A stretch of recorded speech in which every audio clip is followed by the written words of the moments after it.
नमस्कार छात्र छात्री माने आजिर ही स्वतंत्र विश्लेषण को स्वागत। +3 प्रथम सेमेस्टर थिबा बाध्यतामूलक एईसी ओडियार सिलेबस एवं एहार एग्जाम पैटर्न को नहीं अनेक नुआ पिला द्वंद्वरे थांती नुहे कि किंतु आज आमे एनईपी 2020 गाइडलाइन अनुଯାयी एही सब किछि को टेक्निकी भाबरे बुझिबा।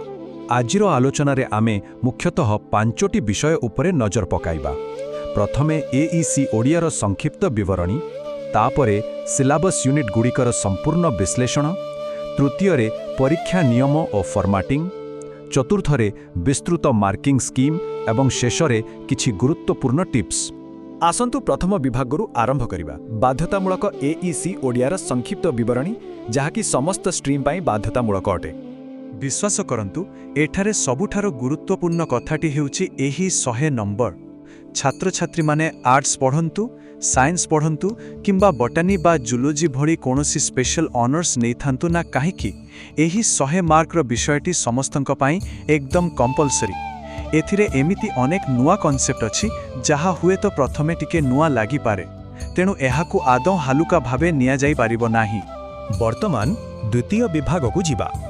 एठारे आमे सिलेबस यूनिट गुड़िकर विश्लेषण करिबा, अर्थात +3 पाठ्यक्रमर गठन प्रकृतरे किपरि होइछि ताहा देखिबा। मूल सिलेबस को देखिले प्रथम 2टी यूनिट ओडिया भाषार गठनमूलक भित्तिभूमि बा स्ट्रक्चरल फंडामेंटल्स उपरे पूरा फोकस करे। यूनिट 1 रे शब्द गठनर शुद्धता एवं विभिन्न रूढ़ीर अर्थ और तार प्रयोग शिखिबाकू मिलिबो। ठीक सेहीपरि यूनिट 2 रे निर्भुल वाक्य गठन रीति एवं विभिन्न प्रकारर वाक्य विषय रे पढ़ा जिवो। दशम श्रेणी रे जो वाक्य विचार पढ़ा जायथिला ना, बास एहा हेउछि तार एक एडवांस्ड रूप। एहा आम व्याकरण भित्ति को पूरा मजबूत करदेबा। एथर टिके आगो को बढ़िबा एवं देखिबा यूनिट 3 एवं 4 को, जहा कि संपूर्ण भावरे एडवांस्ड एप्लिकेशन उपरे आधारित। यूनिट 3 रे गोटे बड़ अनुच्छेद को किपरि 1/3 करी संक्षिप्त करा जाए, तार सठिक शीर्षक केमिति बाहर करा जाए एवं प्रश्नोत्तर केमिति लेखा जाए ताहा शिखा जिवो। किंतु सबुठु मजादार कथा हेउछि यूनिट 4। एथिरे स्तंभ लिखन, फीचर प्रस्तुति, निर्भुल पत्र लिखन एवं विज्ञापन प्रस्तुति भली पूरा प्रैक्टिकल स्किल सब रहिछि, जहा कि आजिकालीर दुनिया रे बहुत दरकारी। एबे आसंतु तृतीय विभाग को परीक्षा नियम एवं फॉर्मेटिंग, विशेष करी 2024-2026 नुआ गाइडलाइंस अनुଯାयी यह किपरि होबो। एही 100 मार्कर बड़ परीक्षा पाई आमको पूरा पूरी 3 घंटा समय मिलिबो। एही निर्धारित 3 घंटा भितर ही 4टी जाक ग्रुपर सबु प्रश्नर सफलतार सह उत्तर देबाकू पड़िबो। अर्थात परीक्षा हॉल रे पशिबा पूर्वरु टाइम मैनेजमेंटर पूरा प्लानिंग मुंडरे सेट थिबा निहाती दरकार। गोटिए बहुत जरूरी कथा मने रखिबा उचित जे 1 मार्किया प्रश्नर फॉर्मेट सबु यूनिवर्सिटी रे समान न थाए। उदाहरण स्वरूप किछि यूनिवर्सिटी मल्टीपल चॉइस बा एमसीक्यू देई थांती, किंतु डीडी यूनिवर्सिटी भली किछि स्थान रे गोटिए शब्द रे उत्तर लेखिबाकू किंबा शून्य स्थान पूरण करिबाकू पड़ी पारे।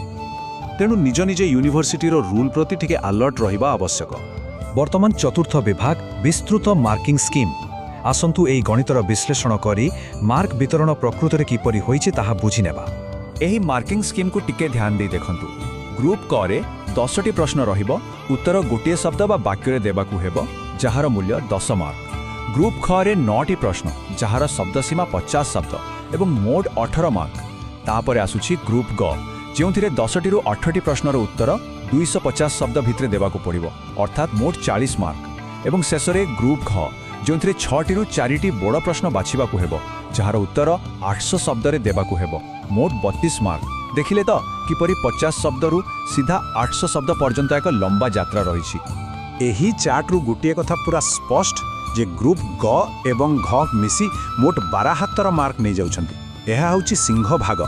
एहार सीधा अर्थ होउछि परीक्षा समय रे सही 250 एवं 800 शब्दर लंबा उत्तर लिखिबा बेले जदि समयर सठिक परिचालना न हुए तबे असुविधा निश्चित।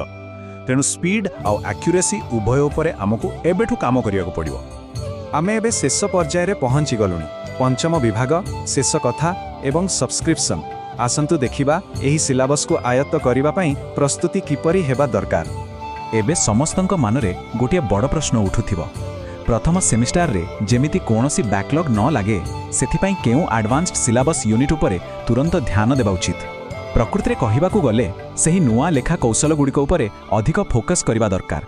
विशेष कर यूनिट 4 रे थिबा फीचर प्रस्तुति एवं स्तंभ लिखन भली टॉपिक गुड़िक संपूर्ण नुआ जदि आरंभरू एगुड़ी को आयत्त न करिबा तेबे परे एथुरु आसुथिबा बड़ प्रश्न गुड़िक निश्चित समस्या सृष्टि करिबो। ଏହି +3 ପ୍ରଥମ ସେମିଷ୍ଟର ପାଠ୍ୟକ୍ରମକୁ ପୂରାପୂରି ନିଜ ଆୟତ୍ତରେ ରଖିବାକୁ ଏବଂ ଆଗାମୀ ପରୀକ୍ଷା ପାଇଁ ବିନା କୌଣସି ଭୟରେ ପ୍ରସ୍ତୁତ ହେବା ପାଇଁ ତୁରନ୍ତ ଦାସେ କ୍ଲାସେସକୁ ସବସ୍କ୍ରାଇବ୍ କରିନିଅନ୍ତୁ। ଏଠାରେ ଆଗକୁ ଏମିତି ଆହୁରି ଅନେକ ସହଜ ସରଳ ଏବଂ ସମ୍ପୂର୍ଣ୍ଣ ଏଜୁକେସନାଲ ଗାଇଡ୍ ମିଳୁଥିବ। ବାସ୍ ଏମିତି ହିଁ ଶିଖୁଥାନ୍ତୁ, ପ୍ରସ୍ତୁତ ହେଉଥାନ୍ତୁ ଏବଂ ଆଗକୁ ବଢ଼ୁଥାନ୍ତୁ। ଆଜିର ଏହି ବିଶ୍ଳେଷଣରେ ଏଟିକି ସମୟ ଦେଇଥିବାରୁ ବହୁତ ବହୁତ ଧନ୍ୟବାଦ।